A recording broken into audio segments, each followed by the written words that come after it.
Okay, hey everybody. So I did finish this little bit up off camera. I'm gonna go ahead and show you how to do the couching over here with the dark green. So I'm gonna anchor over here. Oops, my thread tail is too short. Try that again here. Speaking of mistakes, don't be afraid to, get your needle off your thread and pull out some stitches or cut them out if you need to. Okay, so for couching, it's really easy, guys. So you can pull your thread up at the beginning. Here's the end of where the stitch is going to be. I'm just gonna go down there, and I'm basically going to tack this thread with this thread, and I'm going to do it at the base of where the little leaves are.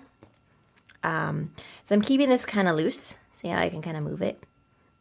And what you can do at the end, if it's too loose, you can then come back here and pull on this to tighten it. I'm going to start here.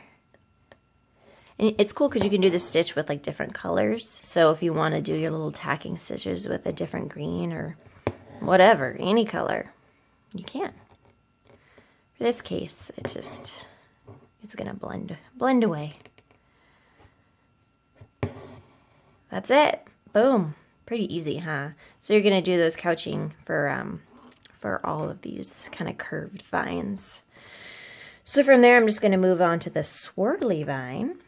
And I'm going to do that in, well, if you want to do it in stem stitch, go for it. I use fake stem stitch. I don't know. If someone knows what this is called, can you send me an email so I can stop calling it fake stem stitch? Basically, I do like a back stitch with some overlap, which is what I thought stem stitch was until I watched someone do a video of stem stitch, and I was horrified to learn that I had been doing it wrong. I still like stem stitch, but I feel like I'm more control doing whatever stitch this is. So basically, it's very similar to a back stitch. You're working your stitches, backwards. So you come up along the curve and go back towards the previous stitch, and you're gonna kind of use the needle to get almost under the previous stitch. Yeah, it is under the previous stitch along the guideline. You want to keep your stitches pretty close together, pretty small stitches, and that'll give you more control on this curve. Okay, and that's about it. It looks very similar to stem stitch when you're done. I think the biggest difference, when I do stem stitch, I get a more three-dimensional look. But besides that, they kind of give that twisted vine look, which is pretty cool. And it's a kind of one of the better stitches for doing curves. So you can see when I put the needle back in, I'm pushing up and kind of helping that curve, whatever this stitch is. So you guys, hopefully my camera's focusing on that for you guys, okay?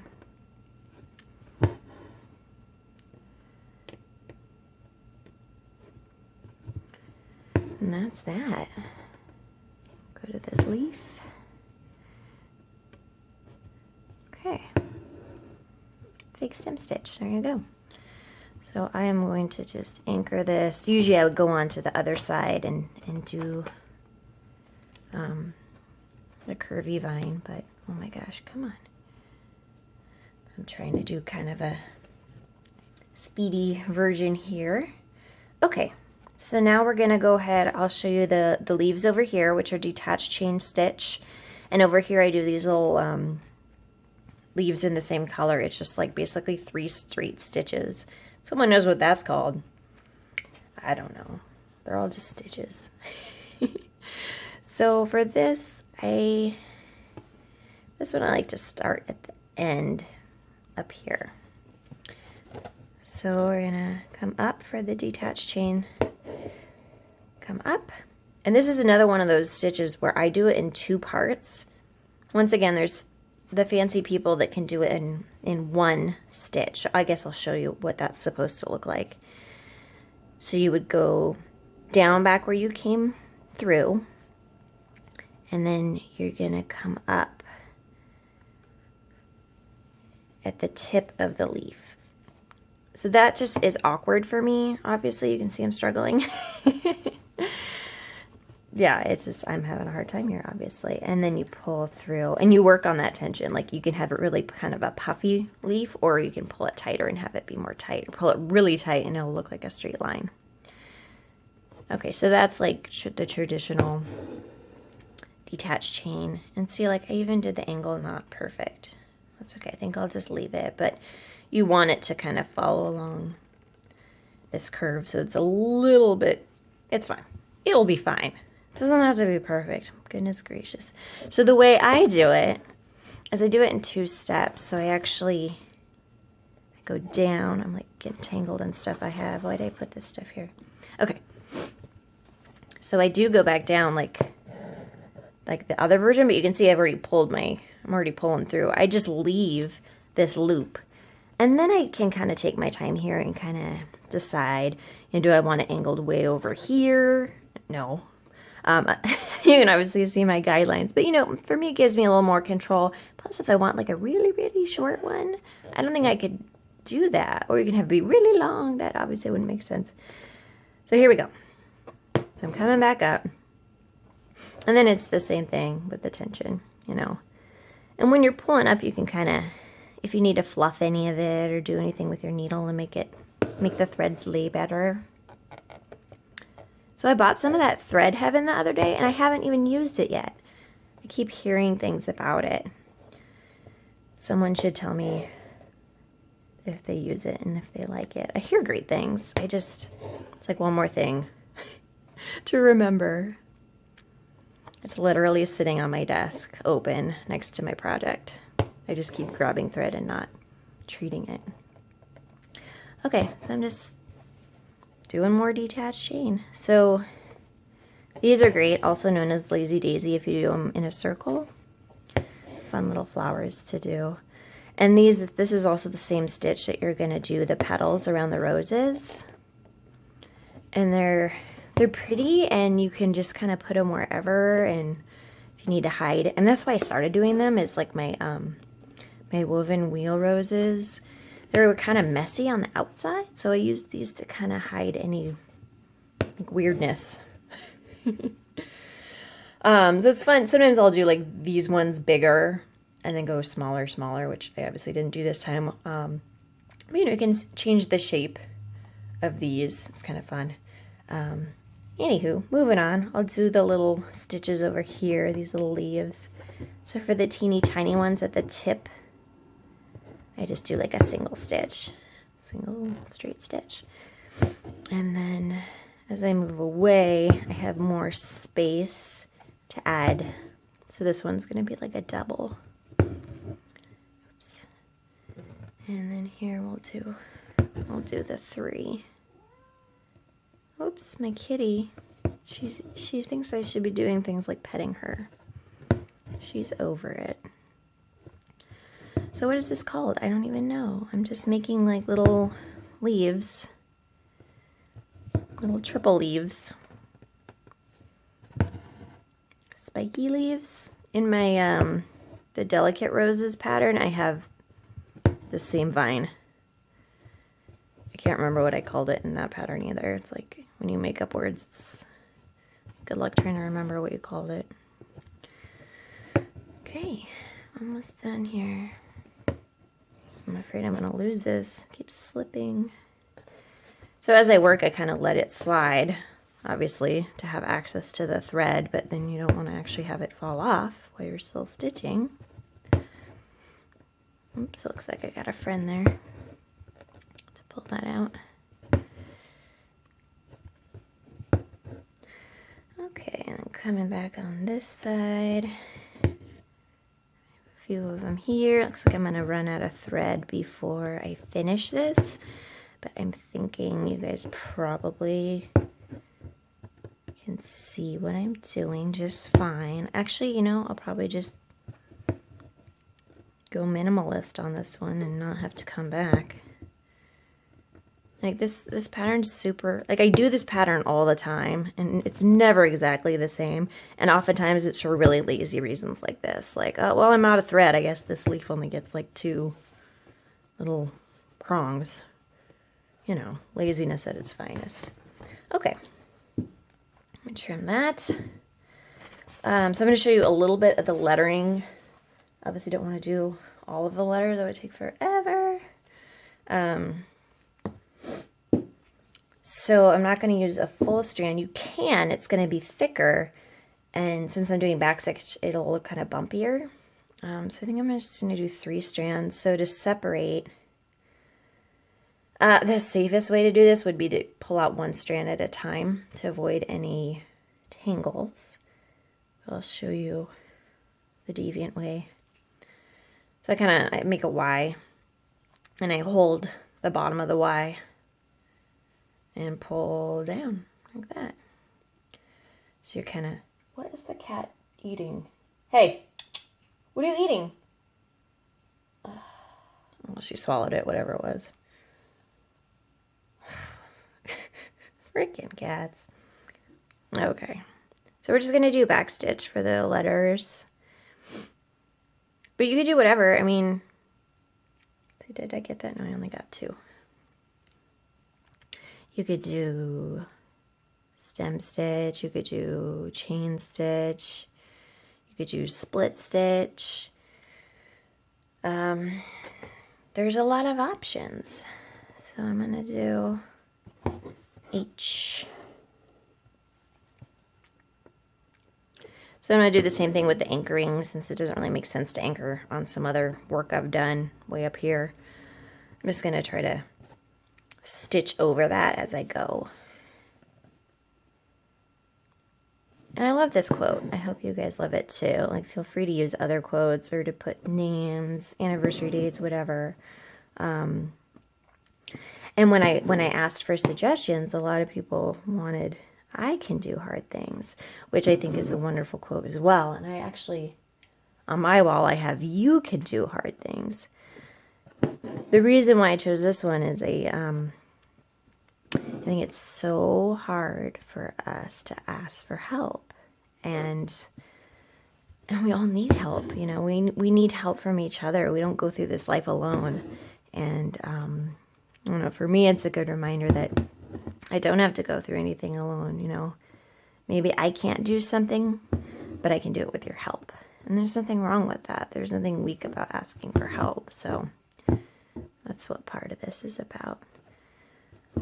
Okay, so I'm just doing backstitch. I don't know, I haven't been telling you what I've been doing, but you know, the smaller you make your stitches, the more precise and the more accurate your lettering is going to look.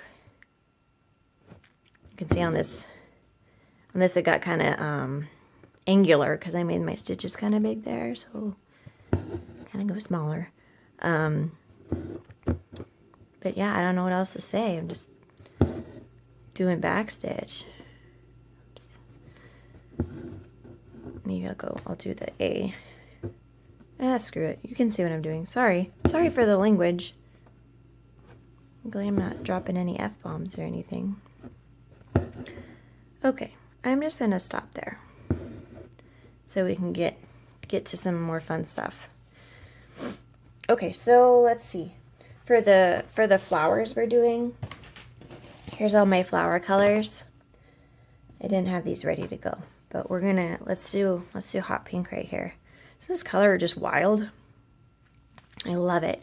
So with the woven wheels, let's see, we're gonna need a lot of thread, but we don't want to get tangled. Oh, look, there's like a knot right here. Okay, we're not gonna deal with untangling a knot on camera. So you're gonna make spokes. That's what these lines are. So you want an odd number of spokes, 5, 7, 9, etc. The larger your rows, the more spokes you're going to want to have, because you're going to be weaving around those spokes. And you don't want, you know, if you don't have enough spokes, basically it's going to I don't know how to describe it. It's going to get out of control. You'll have more control with the more spokes that you have, I guess. I don't know. Try with fewer spokes and see what happens, and you'll understand what I'm talking about. But, you know, with this size, you could probably get away with 5. I just wanted to have 7 just to kind of show you guys what that looks like. So I just anchored here, went up, and we're going to make our spokes, just doing straight stitches. And, you know, obviously, the more even they are, the better. But they don't have to be perfect. 4, 5,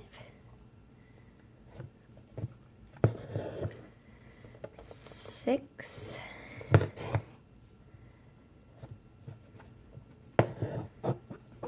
come on. Got a little tangle there. And 7. So you can see this one I'm actually having to go up through the leaf a little bit. I did a little overlap there on purpose. Wasn't really sure where I was going to be heading. Okay, so here's my spoke. So go up wherever the heck you want. Now, I hope you don't get dizzy watching me do this. I'll probably not film the whole thing. Or maybe I will. Let's see. See what happens. Okay. So basically, you're just going to go up and down, weaving. Okay, so we'll go over, under, over, under, over, under, over, under, etc. And you can see why it's an odd number. That way, with one round, you're going under. Oops, and this is probably the worst part of the woven wheels is getting caught on your fitting there. So with one round, you're going to go over, and the next round, you'll be under. When you do this, it's all about the tension. So if I keep it pretty loose, I'm not going to have any overlap between the threads, between the layers, and it's going to be a pretty flat rose. See, got caught there. I like to keep a little tension to have more of that 3D look. And people like that about this stitch. It really just takes practice. I like to kind of spin my hoop around while I do it, obviously. Let me try to keep it still so you can see what I'm doing. So here's over, under, pull through, over, under, pull through, oops, see, under, over, under. It's like way harder doing it this way than spinning it. Okay. So I'm just going to keep going. I keep going and going and going. Round and round and round. And just, you know, practice, obviously, with all of this. But these especially, you know, working with the tension and seeing what effect you like best. I have this like goofy little bit of thread there.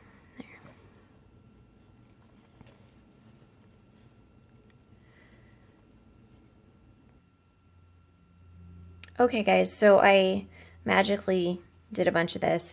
I'm out of thread, right? These take a lot of thread. So here I'm pulling on it a little bit and holding down the stitches. If I don't, I might start getting warping, so that's what I'm doing here. Anyways, because really if you yanked on this, this would totally just get all crazy, so don't do that. Okay, so I just wanted to show you how to change thread. So I'm actually going to go down here. This is a spoke I would go over, so I'm going over it. And I'm going to just anchor over here and then grab more thread so that I can finish the wheel. And when you start back up on the wheel, it really doesn't matter where you start. Like, it doesn't have to be the same place you ended, and you don't even have to do the same. Like, if you mess up the over-unders, it really doesn't matter. I do remember I just went over, so that would be under. So I'll come up after that, since we wouldn't even see it. But like I said, if you don't remember or don't care, don't worry about it. No one's going to notice. So I'm just going to finish this rose up for you guys. And then we'll move on. We'll do some more of the petals. Actually, you know what? You already saw, well, I'll still show you anyways. It's the same as the stitch, but instead of being on alternate sides of a branch, let's see. Is this a spoke? Yeah. Sometimes I get lost. Excuse me, guys. A little frog in my throat here. Okay, over, under. Okay, so I'm going to show you those petals. I'm going to show you, I can't remember, it's like a detached chain, like the petals and the leaves, but it's got like a wide base. So instead of coming back into where you went up with your first stitch, you're going to kind of go back down somewhere else. That's what these are, these kind of fat ones. So you can see they have like a wide base. I'm sure it has a name. I'm so professional, you guys. Thanks so much for your support. Like, this has been such a crazy experience. Like, I'm just some mom at home trying to stay sane, you know, and I used to paint and draw, and it was just not something you can easily throw in your purse when you're out and about, or diaper bag, and so I just started doing this. It's super relaxing, and man, it keeps me sane. Before I started doing this, I would and just get so obsessed about little things with my kid, like every little rash or every, just the anxiety, you know. It's really stressful being a mom, and, you know, whether or not I'm having a mini heart attack about his rash, like it doesn't help, right? May as well not. Better for all of us. Anyways, he hasn't had any rashes in a long time, so we're all good. I swear those newborns, it's like their skin is just so fragile. Okay, I'm so sorry. Who knows what I'm talking about now. Okay, so I think we're about done. You can still kind of see some of the spokes. I'm just gonna, what you can do if you want is just kind of do some stitches around and kind of hide your spokes if you want, or you can just keep going around and around and around, but sometimes I get bored and I'm done. That wonderful patience I have. So I'm just gonna kind of tuck, do a little tucking. So if your rose is kind of a goofy shape, you can do this too, if it needs to be like fattened up on one side. So it looks pretty round. I think that looks good. We'll call that a day. Okay. I'm gonna anchor and snip. So this is like looking really neat. Usually my backs are all crazy, so thank you for keeping me honest here. So I'll do the fat petals first. Actually, I'll do a French knot over here too. And I just realized, like, I'm totally not doing the same colors as my color scheme that I already worked up, which tells you that there's no wrong color scheme with these colors. You know, they're all kind of interchangeable. I just try to do, you know, kind of spread the colors out throughout the piece. Okay, I'm like doing this and not telling you what I'm doing. Okay, so up. I'm going to go down, instead of back in where I came up, I'm going to go down a little ways over. Come up at the center of the petal where the end is going to be. And for these, you want them kind of loose. Actually, this one I did too tight. See how it looks kind of like a triangle? You want it looser, like how this one is. See how it's nice and fluffy? That's what you want. So once again, it's all about the tension. There we go. So yeah, I don't know what I'm gonna do with the colors. This is supposed to be my like model piece, so I'm probably gonna have to change my diagram now to match it. Silly me. I should have been looking at the diagram while I did this, but okay. And then see, we got 4 of those. Let's go ahead and usually I don't do the French knots till the end. But we're going to do them now so I don't have to actually stitch the entire thing on camera. That'd be silly. So there's going to be 3 French knots here along the rows. So what I do is I have them kind of tucked in. So with a French knot, you're going to go up. And depending on how big your knot is, that's going to tell you how many times you're going to wrap. So if you want like really big fat knots, you're going to wrap like 3 times. If you just want little dainty ones, just wrap once. So I'll just wrap once to show you. Is that once or twice? I don't know. Honestly, it doesn't matter. It's still going to look like a French knot. So the really important part is you pull this way, this tension here. If you let go of that, you're going to get a weird French knot. It's not going to be all the way flat to the fabric. Okay, so then I'm going to pull. A little tricky getting it through there. Ta-da! See the cute little French knot? Okay. So now I'll wrap an extra time. Whether that's 2 or 3 times, I don't know. Okay. So 1, 2. So it kind of turns into 3. I don't know. Looks like I'm going to have to go watch videos of other people doing French knots. Just wrap it however many times feels good to you. Okay, and then obviously the more times you wrap it, it's going to be a little harder to pull. There you can see the difference. The more you wrap, the bigger the knot. Okay, cool. I don't know if those are going to stay there. I might use a different color. Okay, and then the last thing I'm going to show you, because I think we've done everything else. I'm just going to do these little guys, which you've basically already seen, but...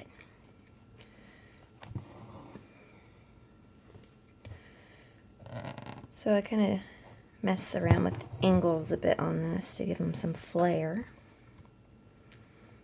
So go down. It's going to be pretty long. They just kind of fill in some space for us. And then you can do, that one's kind of straight up, so this one will go this way, a little spray. And, you know, for my guidelines, all I did was literally put lines here so I knew where they were going. As far as the actual length, the actual angle, the actual thickness here, because once again, if I keep these loose, they're going to be more fat. If I pull them really tight, they're going to be skinny. You know, just play with that. There's really no wrong way to do it. So this one I'm going to overlap on the leaves. So it's the same thing, but I'm just going to come up through my previous stitches. Ta-da! Pretty. Okay. And then what? I have like 2 more over here to do. And once again, like I could do 7 of these. In this case I'm doing 5, but do however many you want, you know? If you don't like any, don't put any. If you like a bunch, put a bunch. And see, look, I didn't even do that one like the right shape or whatever. Is it because it doesn't matter? I'm not even following my own pattern. Okay. So there I did just kind of a little spray. So I'm going to do an extra one here. See? Do what you feel like. Do what feels good. And that's about it, you guys. So please, like I said, let me know if you have questions. I gotta get, oops. See, look, I'm gonna lose my thread here. I'm gonna finish this, take some pictures, and then get this listed for you. Ta-da! All right, well, thanks so much, and hopefully I'll be putting out another video soon. Okay,